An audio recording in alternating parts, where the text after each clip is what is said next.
CPO നിയമനം വൈകുന്നതിൽ പ്രതിഷേധം ശക്തമാക്കാനൊരുങ്ങുകയാണ് ഉദ്യോഗാർത്ഥികൾ. നടപടി ഉണ്ടായില്ലെങ്കിൽ സെക്രട്ടേറിയറ്റിന് മുന്നിൽ അനിശ്ചിതകാല സമരത്തിലേക്ക് കടക്കാനാണ് തീരുമാനം.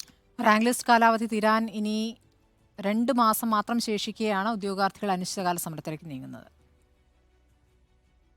സെക്രട്ടേറിയറ്റിന് മുന്നിൽ പലകുറി പ്രതിഷേധം നടത്തി.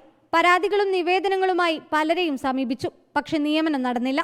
ജോലി ലഭിക്കുമെന്ന അവസാന പ്രതീക്ഷയും മങ്ങിത്തുടങ്ങി. പിന്നാലെയാണ് അനിശ്ചിതകാല സമരത്തിലേക്ക് നീങ്ങാനുള്ള CPO ഉദ്യോഗാർത്ഥികളുടെ തീരുമാനം. 25% താഴെ മാത്രം നിയമനം നടക്കുമ്പോഴും PSC വീണ്ടും പോലീസ് കോൺസ്റ്റബിൾ നോട്ടിഫിക്കേഷൻ വിളിക്കുകയും അതിൻ്റെ ഭാഗമായി നമ്മുടെ ഈ റാങ്ക് ലിസ്റ്റ് നിലനിൽക്കുമ്പോൾ തന്നെ വീണ്ടും ഒരു ഷോർട്ട് ലിസ്റ്റ് വരികയും അതിൻ്റെ ഷോർട്ട് ലിസ്റ്റിനുള്ള ഫിസിക്കൽ അടുത്ത ദിവസങ്ങളിൽ തന്നെ ഫെബ്രുവരി മാസം തന്നെ നടക്കാൻ പോവുകയാണ്. ഫെബ്രുവരി മാസം 12-ാം തീയതി മുതൽ അനിശ്ചിതകാല സമരം നമ്മൾ തുടങ്ങുകയാണ്. സെക്രട്ടേറിയറ്റിൻ്റെ ഫ്രണ്ടിൽ രാവിലെ മുതൽ വൈകുന്നേരം വരെ നമ്മളുണ്ടാവും.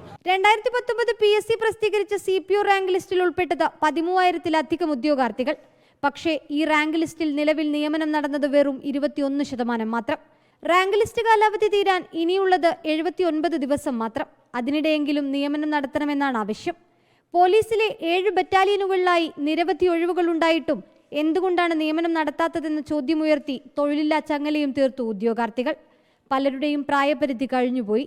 ഇനിയൊരു കോൺസ്റ്റബിൾ പരീക്ഷ എഴുതാനാകില്ലെന്നും ഉദ്യോഗാർത്ഥികൾ പറയുന്നു. അർഹതപ്പെട്ട ജോലി എത്രയും വേഗം നൽകണമെന്നാണ് ഇവരുടെ ആവശ്യം.